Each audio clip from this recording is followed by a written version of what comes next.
So it should be preparing to stream live on RAM. So we'll just have to wait and see. YouTube. And afterwards, I can, if you send me if you're in RAM and you go to the financial wellness group, if you're in it, you'll be able to reach the recording. If you're not, there's a little button you can click on and you can send me an email and I'll add you to the group and you'll be able to go into that group and access the recording and other resources. If you're not in RAM, just send me your email address and I can send you something. Okay, thank you. So tonight I'm gonna introduce you to this little secret tree, this little money tree. I'm gonna draw you a map, tell you where to go, where you can find you this money tree. You gotta water it with a special can. And lo and behold, it grows and money starts growing off of it. And you just go out there and pick up money right off the ground. That's how it worked, right? You know, I wish it worked that way, but it doesn't. Mm-hmm. So first I gotta start with my disclaimer. I am not a financial advisor. I'm not giving investment advice. I'm not giving hot tips. I'm just sharing information, education about some basics about trading and investing, but there's always some foundational work that I need to introduce everybody to. So I will be introducing everyone to that tonight. And if we do these again, we'll get a little deeper into techniques and tools. I have some homework. It's simple. We're going to talk about wellness. I believe in financial wellness. So we're going to talk about wellness. We'll show you a short list of resources.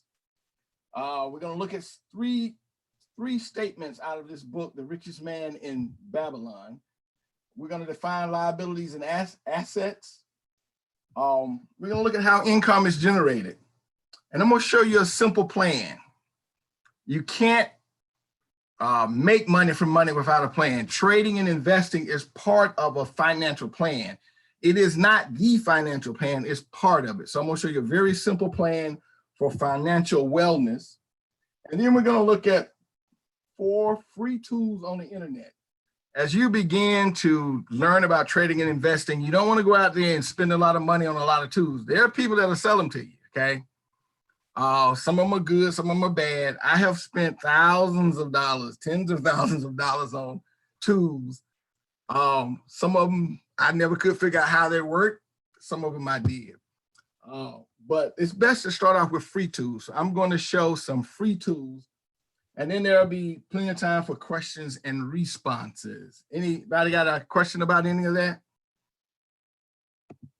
All right, we will continue on. So here's the homework. How many of y'all know how much money you made in your lifetime? Now, there's an easy place you can go and see most of the money you made. If you go to www.ssa.gov, that's the Social Security website, www.ssa.gov. If you open up an account, you can see your annual statement. And if you add that column of money up, you will see the total amount of money that you have earned that you pay Social Security and Medicare taxes on. And it's pretty, for most of us, that's 90% of our income. For a lot of people, that's 100% of their income. So that can give you some idea how much money has passed through your hands. So if you don't have an online account with the Social Security Administration, that is your first homework assignment. Go and take a look. You'll be surprised how much money you've had pass through your hands, okay? Look for scriptures that relate to finances. Number 3, you should know where your money comes from, how much, and more importantly, where your money goes. When you have a plan, you'll know where that money came from and you'll know exactly where that money went. I know where my money came from last month and I know where it went, okay? And that's part of being financially well. If you do not know that, you cannot be financially well. And then number 4 homework, what would you do if you got $1.5 million? What would you do with it? Okay. So homework items, like I say, this presentation is done in a software called Sway. It's available via link, and I can send it to you, or I can you can go to the group in RAM and get it. Briefly, what is financial wellness? So I'm gonna run through these little, I got some little pictures here. It's not chasing money, okay? That is not financial wellness. It's not chasing money. This is what I did. I threw my money out there and said, money, go find me some fun. It's not taking your money to pursue fun and those all those joyful activities that I did in my youth. That's not what financial wellness is about. It's not about focusing on climbing that ladder to the point where you're excluding the joy of life. You know, we can become so focused on getting promoted so we can make more money that we miss out on the joy of life. That's good. It is not borrowing money, misusing it, using credit and loans for pleasure, and then you find yourself so buried in debt that you can't enjoy anything. That is not financial wellness. Now, some of us are good savers. I see my sister there. She's a good saver. She can save like crazy. But you don't want to sit on it and do nothing with it. That money sitting at that savings account at the bank getting 0.5% interest a year. That is not financial wellness. It's better than spending it all like I did, but it is not financially well to let your money sit there and do nothing. Now, this would be kind of neat, right? If you had a little machine that you grind and money pumped out. When you're self-employed, this is kind of sort of what you're doing. You got to go to work. You got to turn that crank to make that money. If you don't go, nothing comes out of it. Being financially well means eventually getting some passive income where you don't have to work to receive income that will maintain your standard of living. Now, this is a good model. Many of us will turn our money over to a financial advisors or wealth management experts and let them manage our money. There is nothing wrong with that as long as you are aware of where your money is and how it's working for you. You can't just blindly give it to your financial advisor.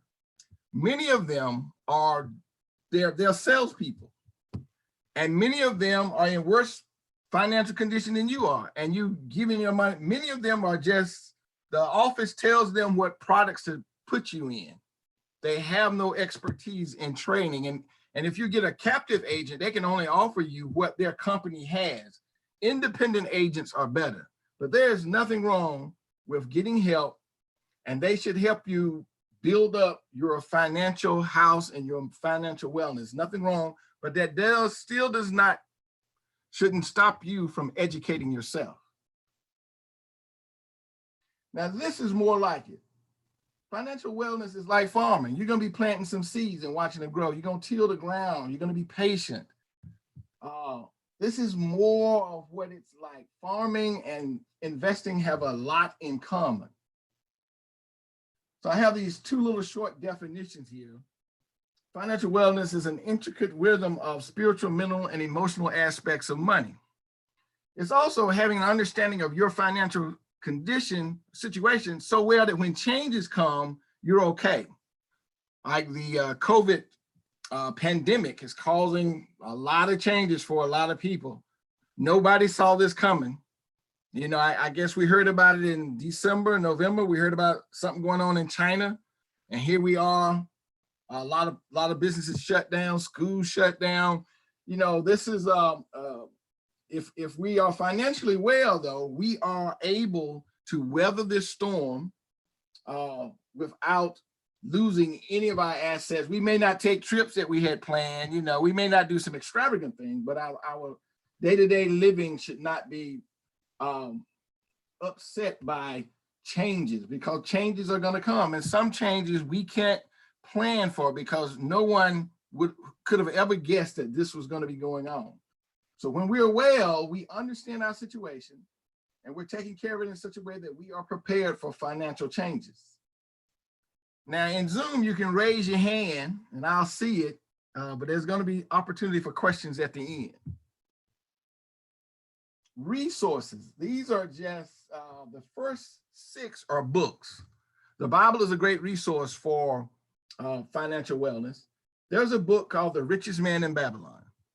It's a little paperback book. They may have it at the library. You probably can get it on Amazon. It is a great book. But it might be coming harder and harder to get because I tried to get it for a couple of my great nieces, and I think I've found it. And I had to give her my copy. But it's a great little book about the mindset that we have to achieve to become financially well. Richard Kiyosaki wrote number 3 and 4, Rich Dad, Poor Dad, and Cash Flow Quadrants. Those are great books that can help us shift our mind, because we're going to have to think different about money if we're going to be financially well. Number 5 is actually Dave Ramsey program, Financial Peace. Sometimes local churches will put this on, and usually there's like a $30 fee, but it's well worth it. It's a great program for financial wellness and getting your financial house in order. And I agree with everything that Dave Ramsey says, except for one thing. He wants you to buy mutual funds, and I would rather you buy ETFs. But in your 401ks and IRAs, and you may not be able to buy ETFs. You may only have mutual funds. The 6th one is a book. If you really, the goal of becoming financially well is to give your money away, be able to give money away. And The Blessed Life is a great book where an individual shares how they gave things away when God told them to. Number 7 is a game. Richard Kiyosaki put this game, and it's online. It's available online. It's called Cash Flow. And I'll show a little bit of that tonight if we have time. And there's tons of online services. Lots of them are good. Lots of them are not. Okay. And you'll just have to go and see. You know, someone will tell you that this is going to happen in 2 weeks, and it doesn't, and they won't even admit that they were wrong. They'll just keep telling you stuff. And if you keep buying their newsletter, they'll gladly keep telling you stuff. But there's tons of stuff out there on the internet, and a lot of it, you just got to go check it out and see if it works for you. But you need to find some resources. Now, all these books I have, some of them are at the library at True Life. And I got tons of other books about more specific things, and any of y'all are welcome to, any of the books that I have. I'm so sorry. Excuse my ignorance, but I don't know what ETFs is. Where do you see ETFs? Oh, I said. I thought that's what you said out loud. Okay. So ETFs are exchange traded funds. Got it. Okay. And they are passive. Most of them are passive, meaning they are like the SPY is the symbol for an ETF that tracks the S&P 500. They go out and buy the stocks that are in the S&P 500, and then they sell shares to the public. And they pretty much, a lot of them follow very closely with the index that they're supposed to mirror. And you buy it just like a stock. You can buy it throughout the day. And where mutual funds, you can't buy them throughout the day. You have to put your order in before 4 o'clock, and you don't know how much it's going to cost. And when you sell, you have to put your order in to sell before 4 o'clock, but you don't know what you're selling at. They got to wait until the market closes, and then they'll figure out what the value of the mutual fund is. But ETFs, you can buy them throughout the day. They trade like stocks. Okay, thank you. Okay, so 3 things you need to learn. Now I'm rushing through this so we can get to the tools and get to any questions that you may have. You need to learn how to acquire money.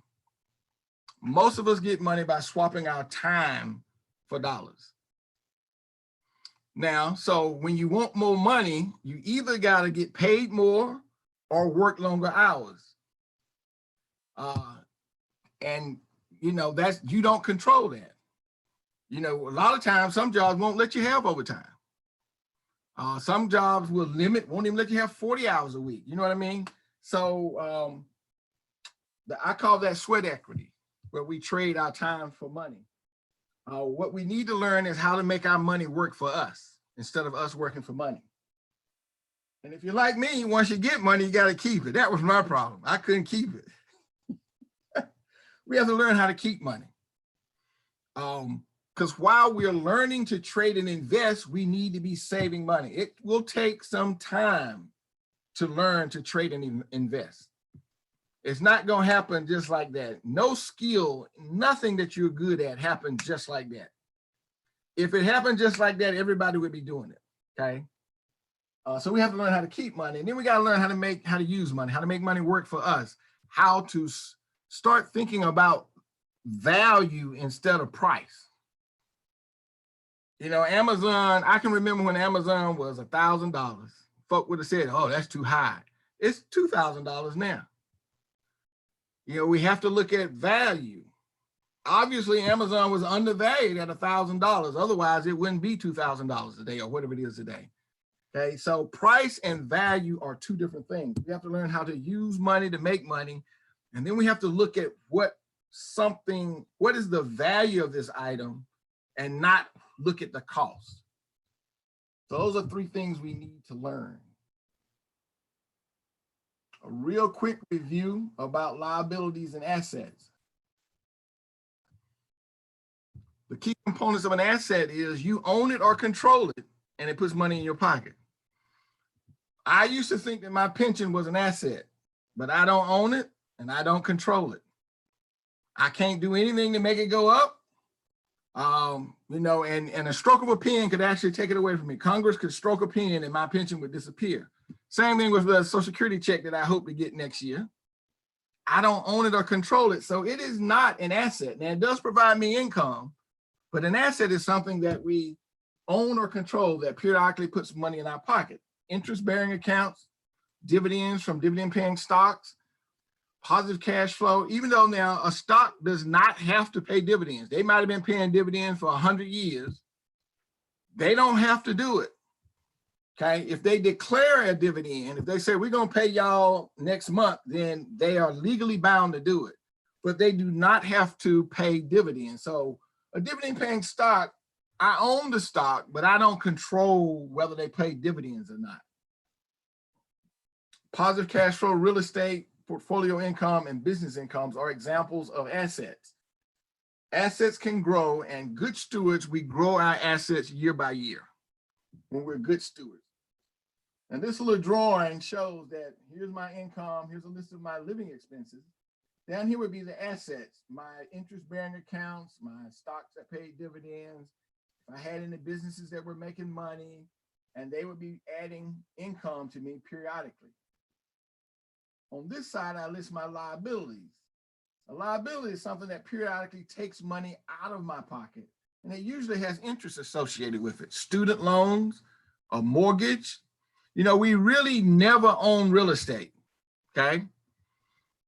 You can own a deed. Once you pay your mortgage off, they give you a deed. But if you don't pay your property tax, Uncle Sam can come and take the house away from you. So we never really own real estate. The best we can do is become deed owners because I have to pay my taxes. Give you an example. Now I had a bicycle in the garage. I own that bicycle. I didn't have to pay nothing. Couldn't nobody take it away from me. I own it. But we never really own real estate because if you don't pay taxes, they would take it away from us. But we can own the deed for the real estate because you can sell the deed to somebody else, okay? But our mortgage is a big example of a liability. Consumer loans, credit card balances, educational loans. And then there's this reservoir of expenses. These toys we think we have to have: boats, cars, second home, RVs, timeshares, vacation plans. And my big vacuum hole were online services. When I first started trading, I was spending well over $1,000 a month on tools, and I wasn't making that much money. So we have to be careful of some of our expenses. Liabilities can be eliminated, and good stewards reduce their liabilities year by year. So when we're financially well, we're growing our assets and we're reducing our liabilities. It is possible to be debt-free, meaning you have no loans, mortgage, credit card balances, your student loans are paid off. It's possible to achieve that in the 21st century. We just have to come up with a plan and then work that plan. So it's good for us to understand the differences between assets and liabilities, to know where our income comes from and where our expenses are at. And then come up with a plan to grow my assets and to eliminate my liabilities. So I'm going to introduce what I call the simple plan. It's the 10-10-10-70. Give away 10%. That just doesn't sound right, but I guarantee you, if you make a habit of giving away money to great causes, it will be rewarded. Then you take 10% and you get rid of your debt. When we do this down the road, we'll talk about this debt reduction program that's part of financial peace. That's called the debt snowball. But you take 10% of your money and you apply that. You pay minimum on everything you owe, and you take 10% of it and pick one of those liabilities, and you put that 10% and pay that thing off early. Okay. And you spend 10% for debt eliminated. Once your debt is eliminated, you take that 10% and you're going to put it in what's called the legacy fund. And that's money you're never going to spend.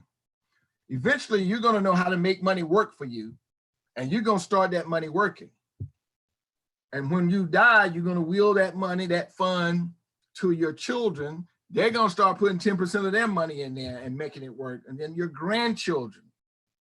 You know, by the fourth or fifth generation, there should be a lot of money in there. And that will allow your generations to come to have choice, okay? But that's the legacy fund. Number 3 is the emergency fund. 10% of your money goes into an emergency fund. Now, how much should you put in the emergency fund? That depends. A minimum of 3 months living expenses, up to 12 months living expenses. But once your emergency fund is full, you now start using that money to save for investments. So while you're building up these funds, you're educating yourself. Once you're fully educated and you know how to use all your tools, you now have the money you need to start investing and trading. And number 4, you live off the 70%. So 10-10-10-70. If you make those 10-10-10s automatic, you're forced to live off that 70%.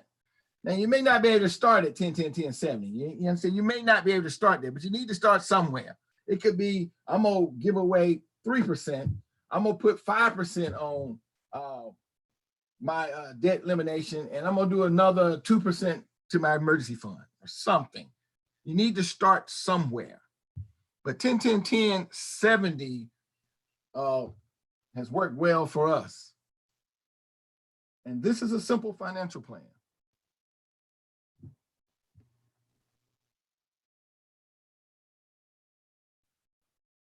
Now we're briefly going to take a look at what's called the cash flow quadrants. This comes from Richard Kiyosaki's book. And typically, our income comes from one of these 4 quadrants. Being an employee, we trade our time for money. We have a job. We have no control. I know during the Great Recession, I found out about that. I got laid off during the Great Recession.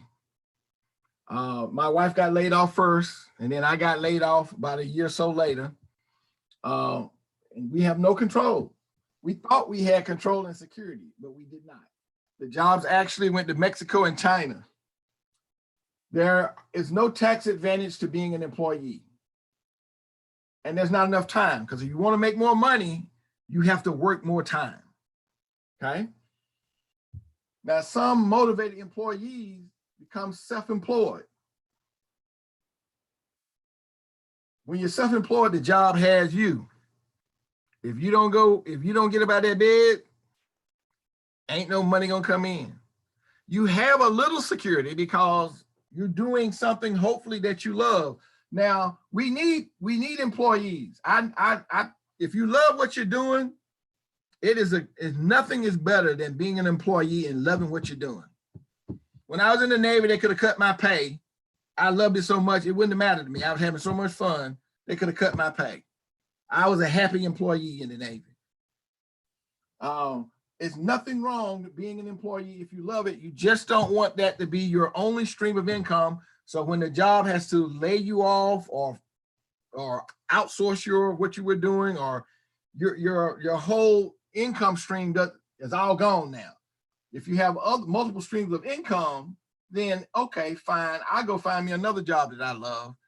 But I'm good because I got an emergency fund and I have assets that are giving me money also. And I can go a year or so without getting paid. Also, if you're self-employed and you love what you're doing, the world wouldn't. I hope my life insurance agents love what they're doing. I hope the dentists, the electricians that come to my house to do work, the roofers who came out, I hope they love what they're doing, because we need self-employed people who love what they're doing so we can get things done.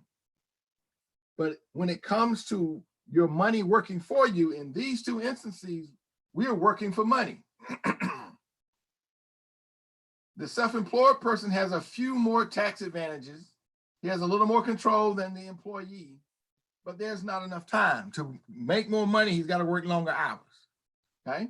Now, on the right-hand side, where we have those entities that get money to work for them, the business owner he owns the asset, he owns the business, has the most freedom, the most tax advantage, and the most control, and has a lot of free time. The government wants us to start businesses and hire employees. That's why the business owner gets a lot of tax breaks, okay? Because they create jobs. Self-employed people create some jobs also, but businesses create the bulk of the good jobs in America. A lot of upfront costs to be a business owner, though. A lot of upfront costs. And down here in the lower quadrant, the investor, when you start trading and investing, this is what you're trying to do. You want to control or have ownership over some assets. A lot of freedom. There's tax advantages. You have a lot of control, and you have free time.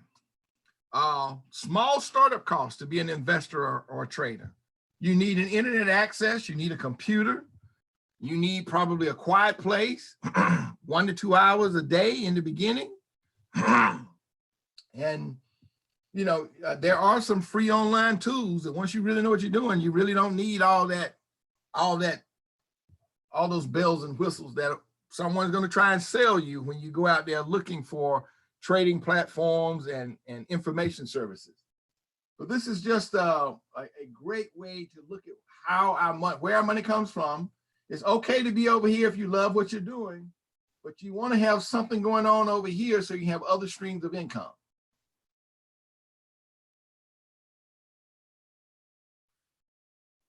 Now we're going to look at some online tools. Well, let me pause. Are there any questions about the stuff I've gone through? This is where I want to be at 10 o'clock. So are there any questions? I have a question. Okay. In the cash flow quadrant tool, you mentioned, well, there's a self-employed in quadrant 2 and the business owner in quadrant 3. Aren't they essentially the same thing? Because both are, when you're a self-employed, you are owning your business. So can you? A business owner does not have to go to work. The business manager runs the business. Okay. But the self-employed person has to go. You can be self-employed without any employees. A lot of us are self-employed and we say we own a business, but what we actually own is us. We may have 2 or 3 employees, but a business owner does not have to go to the business. For instance, Bill Gates, he was CEO because he wanted to be. He's no longer CEO. He's not been CEO for a long time. When you own a business, you do not have to go in. If I owned the McDonald's, I wouldn't have to go to McDonald's. McDonald's I have a business manager that runs it for me. So typically when you own a business, there's someone managing that business for you. Some owners do stay a part of management by choice. Like Jeff Bezos, who owns Amazon, he's there by choice. He does not, he could walk away from Amazon, and Amazon, with, you know, the wealth that he gets from Amazon would continue to flow to him. Business owners can let someone else manage their business. Most self-employed people have to be there. If they're not there, it doesn't get done. So that's the biggest difference. And the tax breaks that the business owner gets are different than the self-employed person gets. They are different, much, much more different. Typically, like a lot of businesses will own a lot of property, a lot of assets, a lot of stuff, and they can depreciate on a large scale. When I'm self-employed, let's say I own a lawn care business, I'm self-employed. I got 5 people working with me. I own mowers and, you know, the equipment that I use. I get to depreciate that, I do, but it's a lot different than the depreciation that the company that I buy my lawn equipment from. Great difference in the tax break that where I go to get all my equipment from. That guy has a lot more tax breaks, and he's probably not even there, the guy who owns that business. Did that help? Yes, thank you very much. All right, any other questions before we go look at these tools?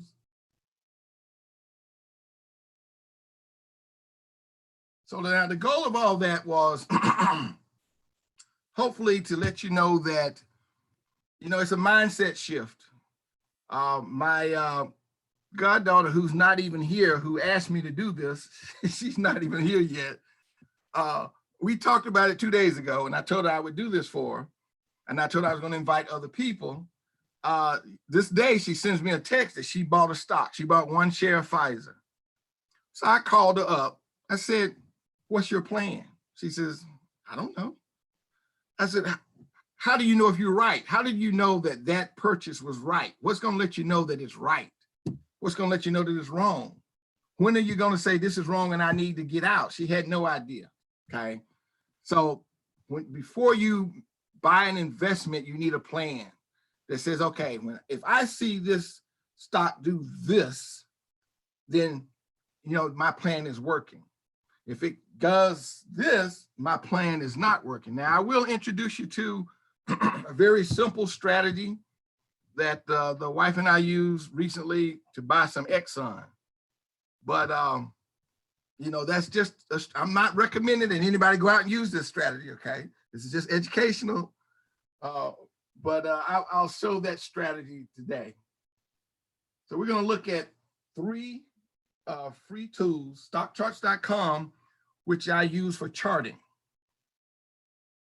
Zacks.com has a lot of fundamental information about companies for those of you who like fundamentals. And then dividendinvestor.com has dividend information and historical dividend information about the stocks.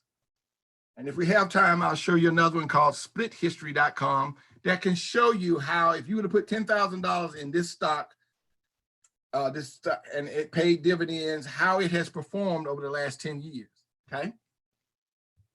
So let's go and find stockcharts.com.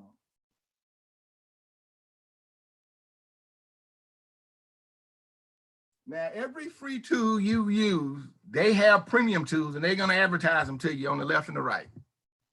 They're going to want you to sign up for this and sign up for that. Once you've maximized the use of the free tool, then it's okay to go and buy the premium tool. Okay, the first thing I want to show you, stockcharts.com freely will teach you all about their charting tool. They have all these. They'll tell you all about their tools. You would get access to all these little, lots of information about their tools. Eventually, like chart analysis. What are charts? Support and resistance, trend lines, gap analysis. They will teach you all of this stuff. You can read about all these things and gain knowledge about them for free. They even have Stock Charts TV.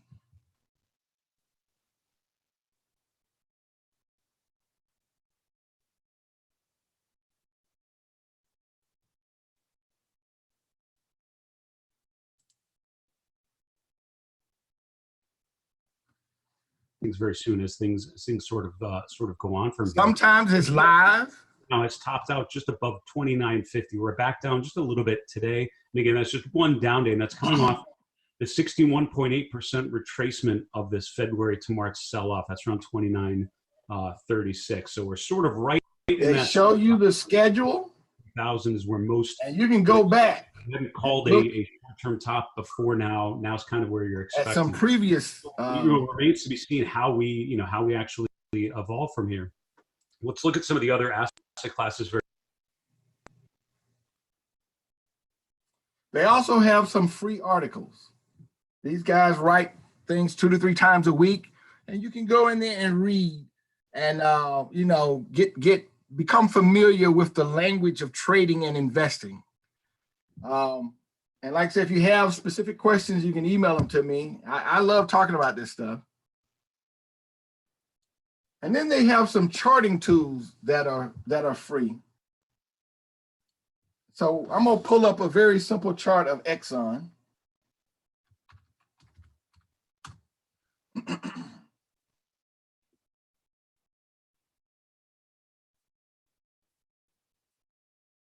Is that big enough for y'all to see? Let me see if I can make it bigger.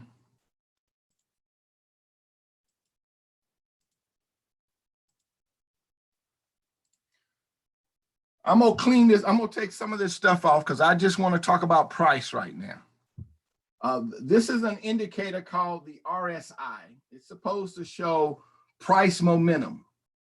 This is an indicator called the MACD. It's also supposed to show momentum. The red line here is the 200-day moving average, and the blue line is the 50-day moving average. And they're supposed to be able to communicate the trend of a stock. But let's clean that up. I don't want to get into indicators just yet. Now, each of these indicators in chart school, you can go and read specifically about that indicator. There are hundreds of indicators. You can get lost in them, okay? The most important indicator, though, is price. All those hundreds of indicators are derived from price or volume or a mixture of price and volume. So this is Exxon, and I'm gonna fix Exxon so we can step through it over the last month.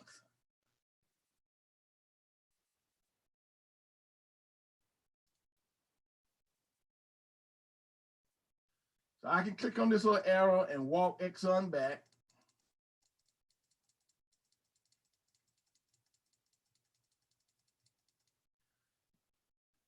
They have this little tool called the full quote. If I click that little box and update my chart, I get some information about the stock itself.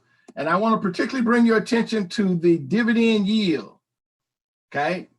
9.13% is the yield that Exxon had on March 13th.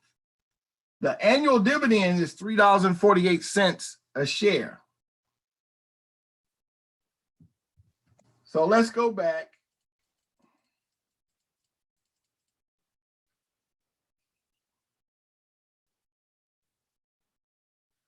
Now, the goal of investing is to buy low and sell high. But how do you know what is low and what is high? Okay. I use these things called price channels. This is the only indicator I would share tonight. I use price channels. That's typically 252 trading days in a year. Okay. So I'm gonna set this to 252, and I'll get 2 blue lines on the chart. Let me get rid of the volume. I want to get that off too. So this blue line is the low for the last year. So we see that right on January 23rd, Exxon made a new low for the past 252 days. And then but it continued going down. It looked like it was going to go up right there, but it kept going down.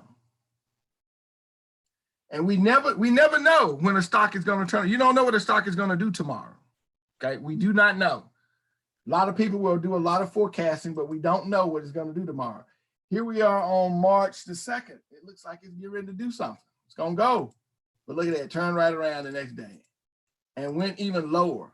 So when we buy a stock, we can't control what it's going to do tomorrow. The only thing you can control as a trader or investor is how much money you're going to risk and when you're going to buy and when you're going to get out because it worked for me or it didn't work for me, okay? You cannot control the market, but you can control what you do in the market. Your goal in trading and investing is to control what I do in the market. Because we have no idea, look, it's still going lower. The yield is now 9.36.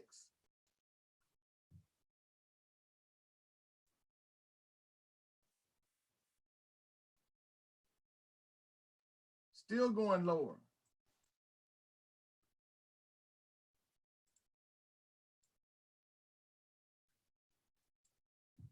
Now, we're gonna do just a little bit of math. It pays 3.48 cents a share for the year. If you know what percentage return you want on your money, for me, I need at least 5%. I really like 10%. So if I want to know how far does Exxon have to fall for me to get 5%, let's go for, well, we can see now I got to a point where it's paying 10.51% on March 18th. But if I take the dividend 3.48 and divide it by the percent that I want 5% at least, 0.05, that equals $69.60. So I've needed, it's been there for a while. It was there back here, okay? So one measure of low for me is it's low enough to where I would get at least 5%. Ideally, I want 10%. So let's do 3.48 divided by 0.1. I needed to fall to $34.80. So on March 18th, it was $33.12. That is low to me, okay? So on March 17th, it was $36.81. I needed to be $34.80. On March 18th, it had fallen low enough for I could get 10%. I buy yield, okay? This is a strategy that I buy yield. Now, if I buy something and it's gonna pay me, it's been paying 10%. Exxon, I'll show you on dividend stocks, dividendinvestor.com has had increases for many years. It's paid dividends for many years. More than likely, Exxon is not going to drop their dividend. So if I can buy something with a 10% return, in 10 years, I get all my money back through dividends. And once I get my money back, I have no more money risk in that stock, and I don't care what it does, okay? So one of my measures of what is low is low enough to give me the yield that I want. Exxon did that on March 18th. It was low enough to give me the yield that I wanted. But now I have no idea. Let's say I bought on March 18th and I got it for $33.12. It went lower, but I bought yield. Remember, I bought my 10% yield. As long as Exxon doesn't cut its dividend, I'm going to get my yield regardless of what the price does. This is one reason why you can't focus on price all the time. My value for Exxon is the dividend. As long as they don't cut dividend, I'm receiving my value regardless of what the price does. Okay? So I'm no longer looking at price anymore. I'm looking at, did they cut their dividends? Now I can add dividend.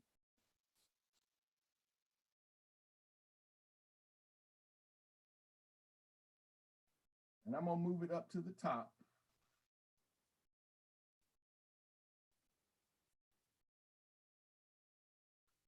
So that little dot right there says on February the 10th, Exxon paid dividends.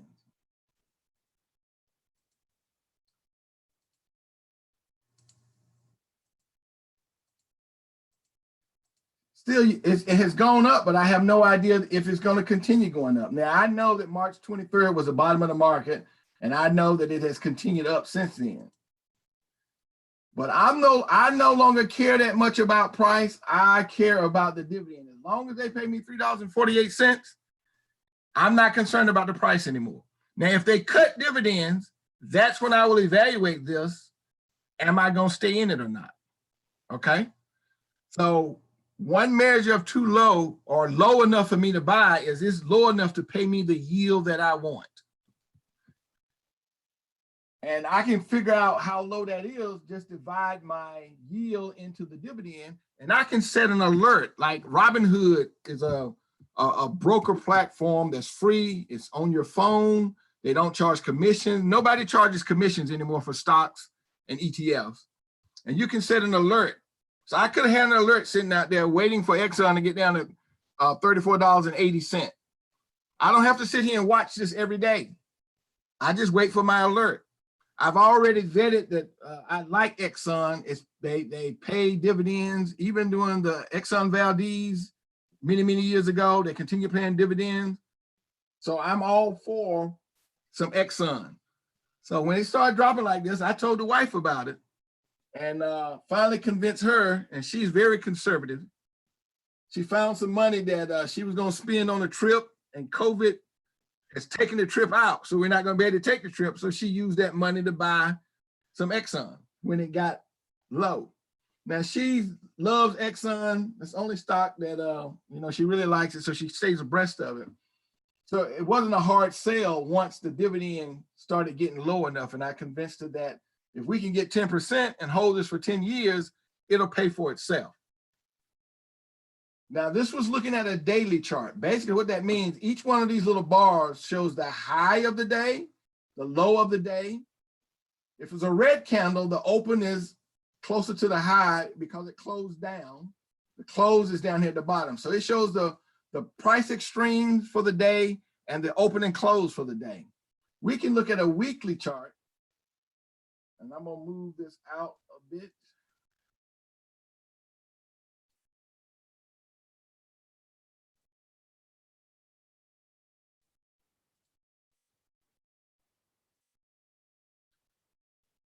And we're gonna look at 5 years worth of price action. And this is the dividend. You can say 1, 2, 3, 4 times. At least 4 times in the last 5 years, Exxon has increased their dividend. Okay, so we can go out further. Now, with the free software, you can only go out 5 years. If you get the premium type, you can go out further than 5 years. And you can see Exxon has raised dividends probably for 25 plus years. They've raised every year.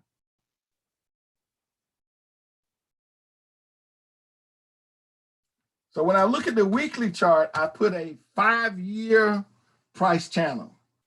So this is, now there are 260 weeks in 5 years. That's why I put 260 there.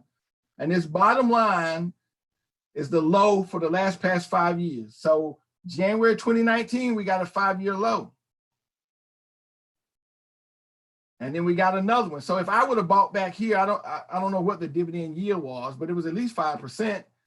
It has fallen a lot. If I would have bought back here, my dividend has been raised. I wouldn't be thinking about selling because my value is in the dividend. Okay. So that is how we have to think differently. The price has fallen. If I look at my capital gain, it says I lost a whole bunch of money.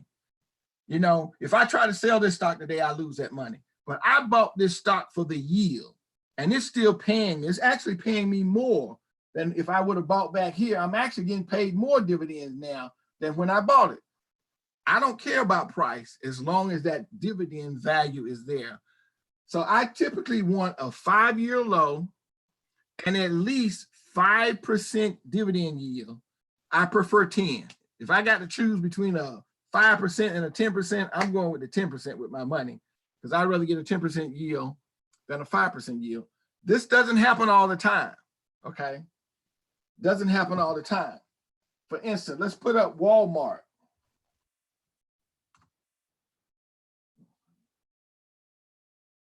Walmart pays $2.13. Right now it's only 1.75% yield, and it didn't get anywhere close to its 5-year low.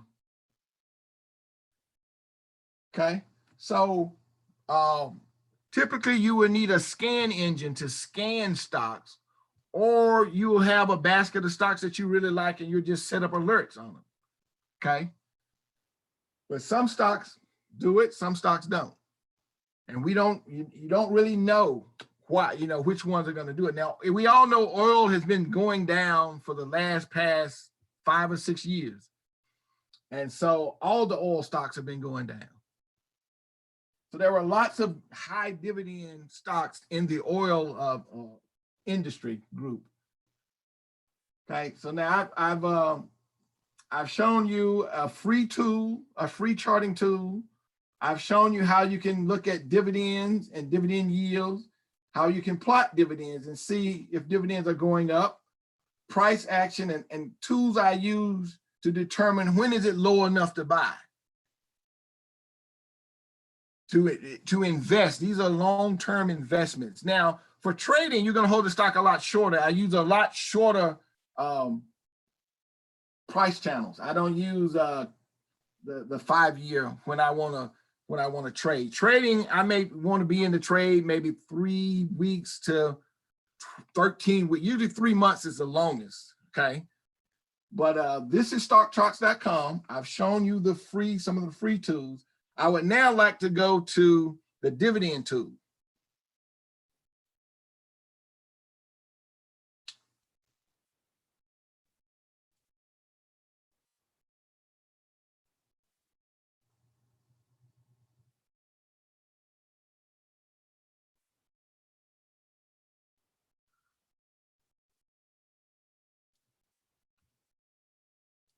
I don't want to sign in to the paid one. So you can't, when you go to these websites, you can't, but just click on any and everything. Okay, it's not going to break your computer to find out, because sometimes some things, they advertise something, you click on it, they're going to say, well, you got to pay me for it. You can just say, no, I don't want that right now. But one thing you can definitely do is click on the quote and put in your stock. We're going to put in Exxon. Oh, wrong place. And they're always going to try and get your email address, okay? They're going to get a free Bull Bear rating. They want information about you so they can send you stuff. Me, on my email platform, everything goes to spam. And then I will go and say, okay, I don't want this to go to spam. So I'll go into my filter and set my filter. So I give my email address up all the time. I have an online name that's not me. I use it all the time if they want my name. But we're going to do Exxon.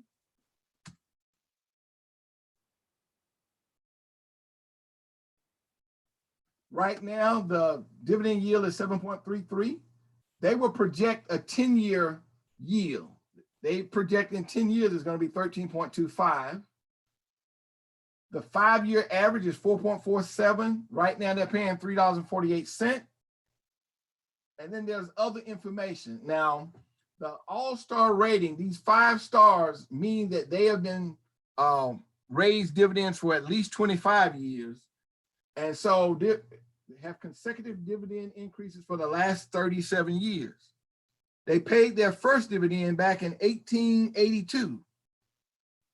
Okay, so Exxon is probably not going to go out of business, okay? And they're probably going to raise their dividend.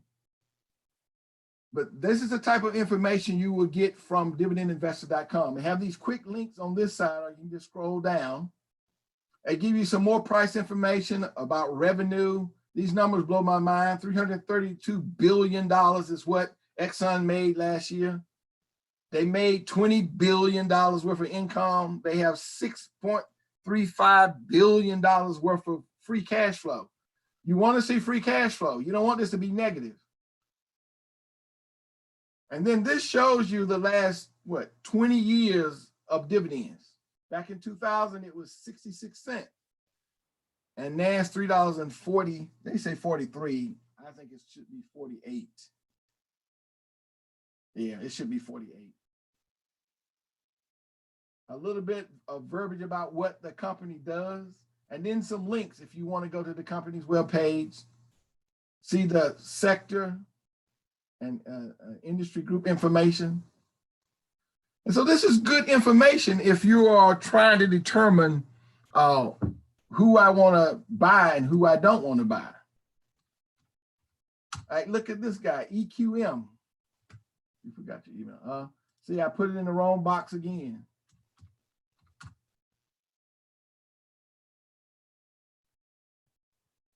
EQM is paying 7.52 right now.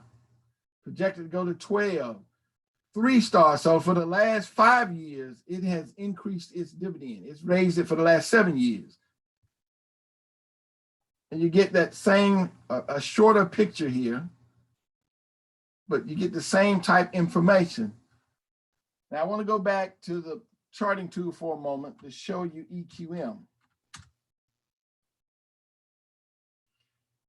EQM hit a 5-year low last October of 2018 and has been going down ever since.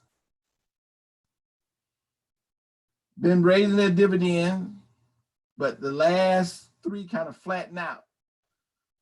And if we go back over to here, we can see what business are they in. They are in the equipment services, oil and gas. They're in the energy business also.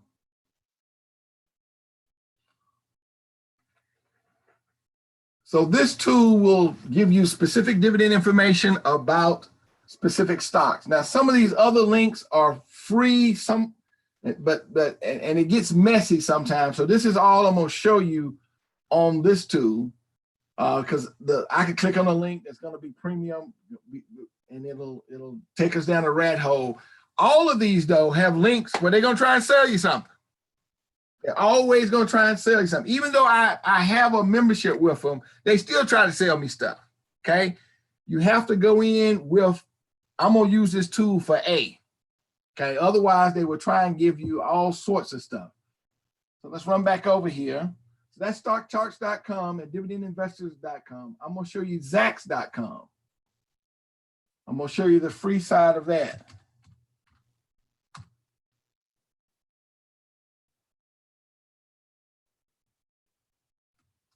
We're going to put Exxon in.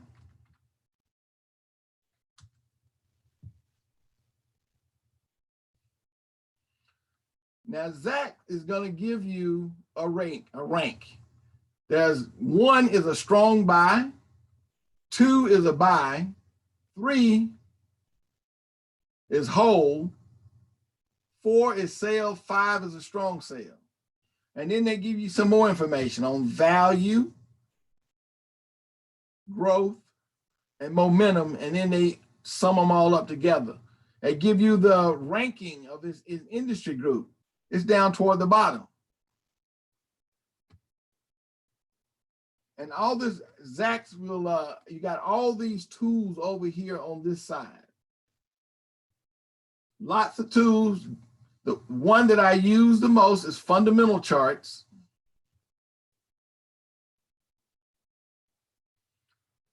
This is showing the Exxon's earnings, but I like to take the price of the stock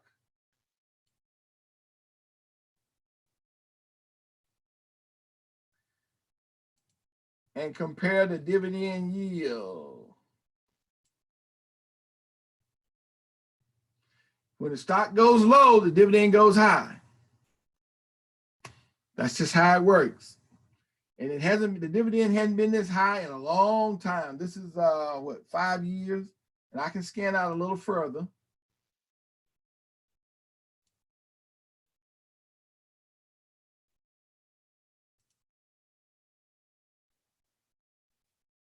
Or I can scroll back. Come on. So we see it was 5 back in, that's 2019. Let's go back.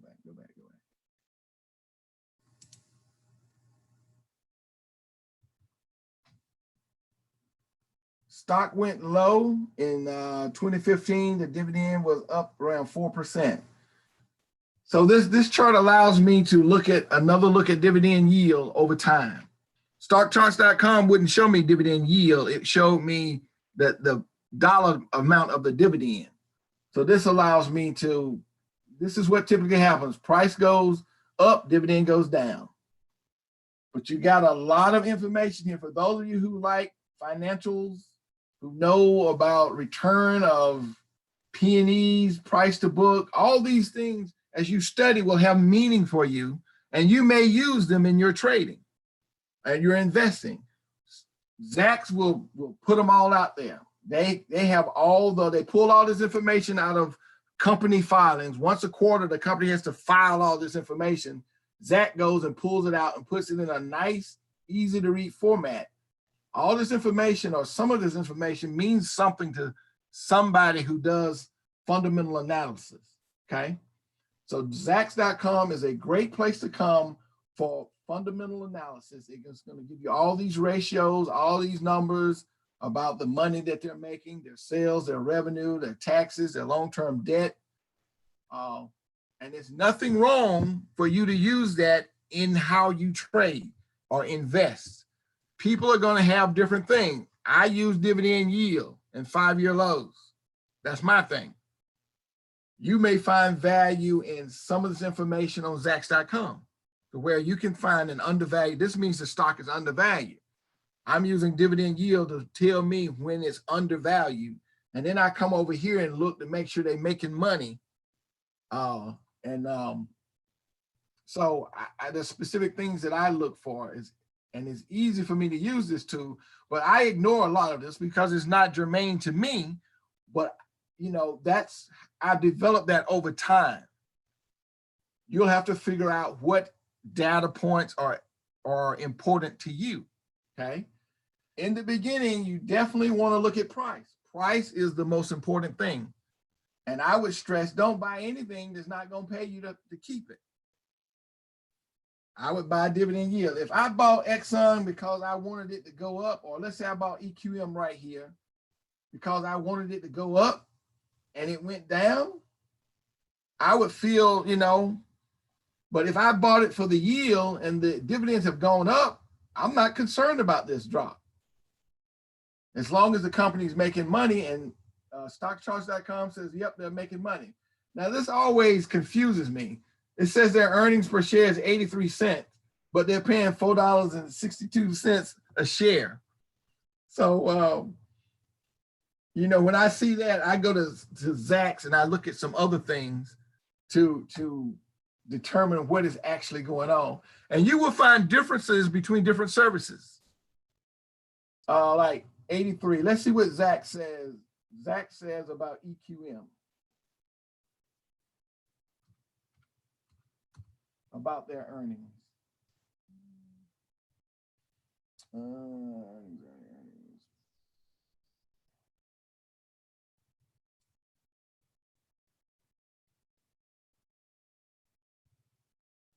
Come on.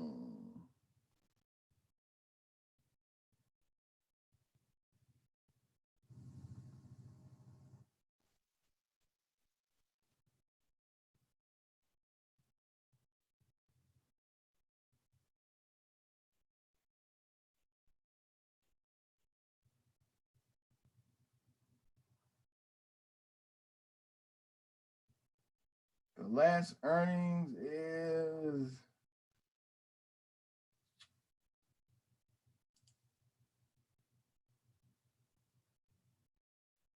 I can't.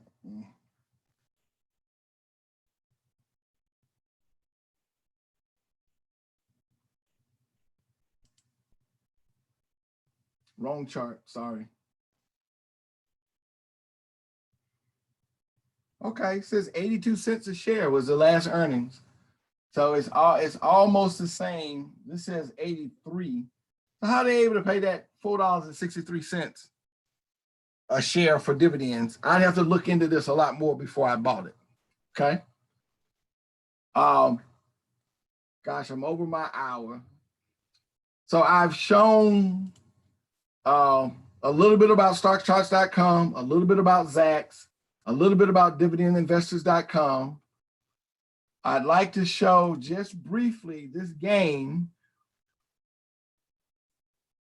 richdad.com, and you click on the link to the game.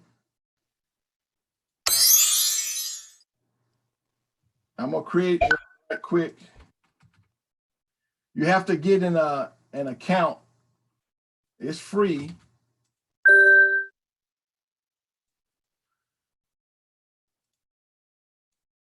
And you go around this, the yellows is where you get paid. The blue, you get opportunities. This is an opportunity to let a brother-in-law use my house. You have to determine if it's a good opportunity for you or not. The blue like that, I have to pay. I got to pay $350.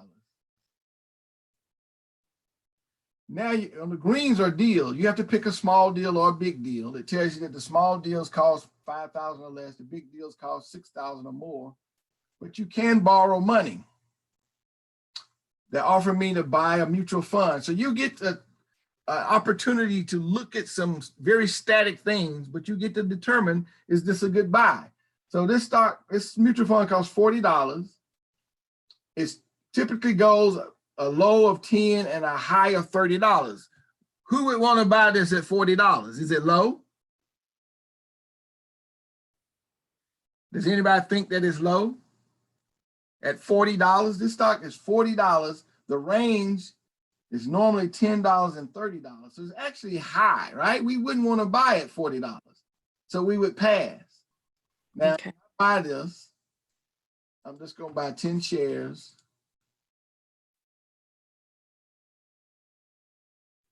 Now I got to pay. A lot of times when I make a bad move, it puts me here, which will downsize me, okay? But this is a game where you have to determine, is it high or is it low? Am I gonna buy it or am I not gonna buy it? And it's a great little game to get a feel for what it's like to be an investor, okay? This is about being an investor. You start out in here, which is called a rat race. Once your passive income, which comes from your assets, exceeds your expenses, this little bar will fill up. You move out of the rat race and you come out here on this outer loop where your goal is to raise your passive income by $50,000. Or these purple spots are dreams, and you pick a dream before you start. You land on your dream. If you have enough money to buy your dream, the game is over. But it's a great little game that can get you kind of sort of thinking a little bit about becoming an investor. So I have babbled on long enough. I think I've covered everything that I wanted to. Does anybody have any specific questions for me?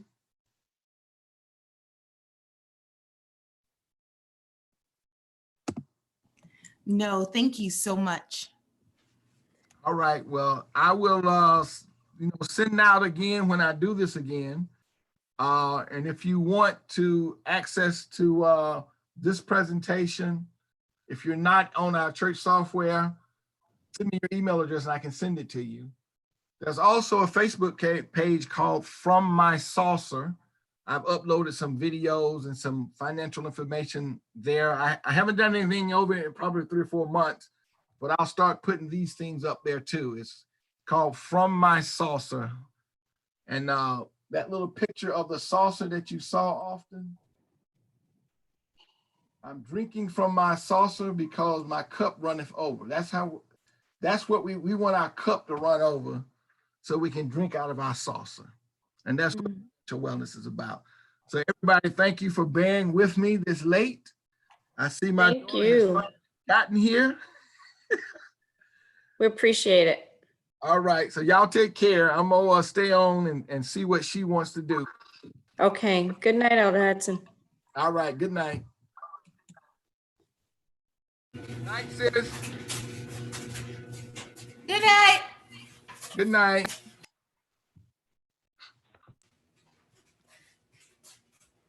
Thank you. Yes, ma'am. Yes, ma'am.